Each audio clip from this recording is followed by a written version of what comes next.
Everyone tells you to use AI for data analysis, and they're right, you should use AI for data analysis. But here's the catch. AI analytics isn't one thing, it's at least three. Each one works differently, each one serves different use cases, each one breaks in different ways. That's what we're clearing up today, because infrastructure matters.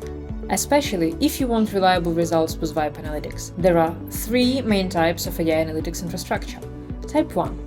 Conversational AI for your data. This is what most people picture when they hear AI analytics. You upload a spreadsheet, connect a file, or paste an export into an LLM. Then you ask questions in plain English. ChatGPT, Claude, and Gemini all work this way. Fast, flexible, zero technical setup. You ask, it answers. Type 2. AI-augmented BI tools. These are your traditional platforms, Power BI, Tableau, Looker Studio, and others. They layered AI on top of existing infrastructure. They auto-generate chart narratives. They flag anomalies. They suggest visualizations. Some even let you query your dashboards in natural language. The AI here sits inside a governed, connected data environment. Type 3. Specialized AI analytics platforms. Tools like ThoughtSpot and Tellius were built from the ground up.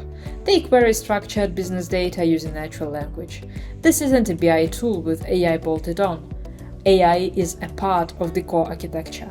These platforms sit inside larger enterprise data stacks. They need serious setup and data modeling work. Today, we'll focus on conversational AI and AI-augmented BI tools. Most business teams use these right now. They drive decisions across marketing, finance, sales, and operations.